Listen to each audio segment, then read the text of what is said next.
তো এপিসোডের শুরুতে আমাদের লিড জীবন হাসপাতালে বসে চেরি ব্লসমস দেখছিল।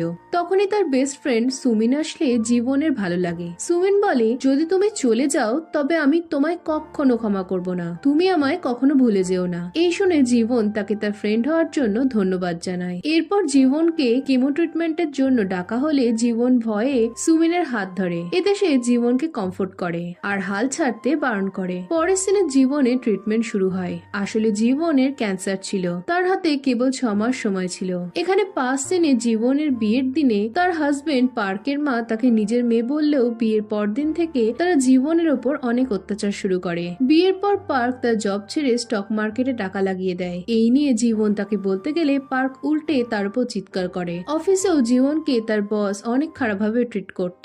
এই সময় একদিন জীবনের পেট ব্যথা শুরু হলে সে জানতে পারে তার স্টেজ 4 গ্যাস্ট্রিক ক্যান্সার রয়েছে। এই খবরটা বাড়িতে জানালে পার্ক চিন্তায় পড়ে যায় যে কে তার জন্য রান্না করবে। এতে তার মা বলে, জীবনের ক্যান্সার হয়েছে তো কি হয়েছে, ওই সব কাজ করবে, এখন অনেক ভালো ওষুধ আছে। এই বলে সে জীবনকে বলে, তুমি তোমার কোম্পানিতে অসুস্থ হওয়ার খবরটা জানিও না, যতদিন পারবে জব করে যাও। এদিকে এসব শুনে জীবনের অনেক খারাপ লাগে।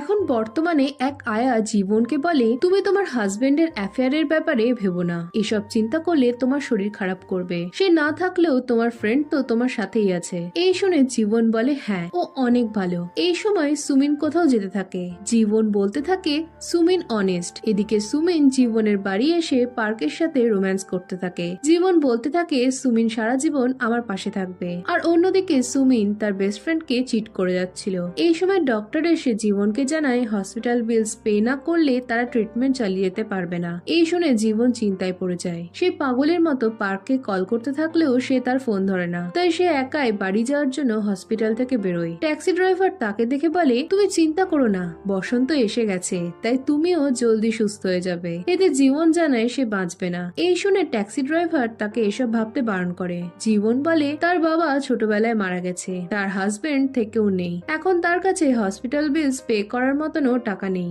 এই শুনে ড্রাইভার হেসে বলে, তোমাকে তোমার রাস্তায় ততক্ষণ চলে যেতে হবে যতক্ষণ না রাস্তা শেষ হয়। এই বলে সে অন্য রাস্তায় গাড়ি ঘোরায়। জীবন এসব বুঝতে না পারলে ড্রাইভার বলে, আমি তোমায় ভালো রাস্তায় নিয়ে যাব, খালি তুমি আমার উপর বিশ্বাস রাখো। এই বলে সে একটা সুন্দর রাস্তা দিয়ে নিয়ে যায়, যার দুধারে চেরি ব্লসমস ছিল।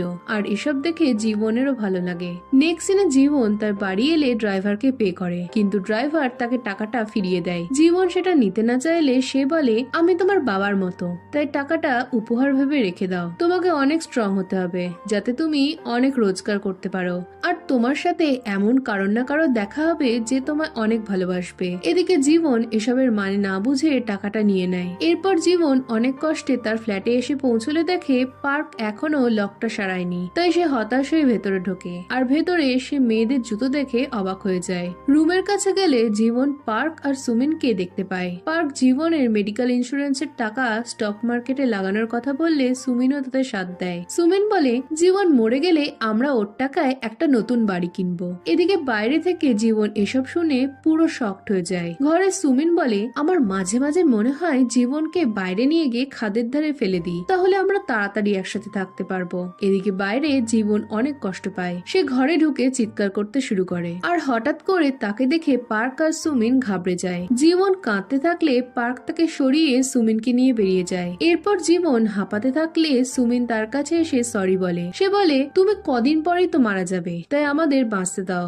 এই বলে সে যেতে গেলে জীবন তাকে আটকায় আর তাকে মারতে শুরু করে। এই দেখে পার্ক সুমিনকে বাঁচানোর জন্য জীবনকে ধাক্কা দেয়, আর জীবন কাঁচের টেবিলের ওপর পড়ে মারা যায়। নেক্সট সিনে জীবন চোখ খুলে পার্ককে দেখে অবাক হয়ে যায়। পার্ক তাকে জড়িয়ে ধরলে সে এমন চিৎকার করে যে পুরো অফিস চমকে যায়। জীবন পাগলের মতো পার্ককে মারতে শুরু করে। এই সময় তাদের ম্যানেজার জিহিওক জীবনকে থামায় আর বলে, অফিসে এসব করা উচিত না। এই সময় জীবনের হুঁশ ফেরে। চারিদিকে সকলকে দেখে সে কিছু বুঝতে পারে না।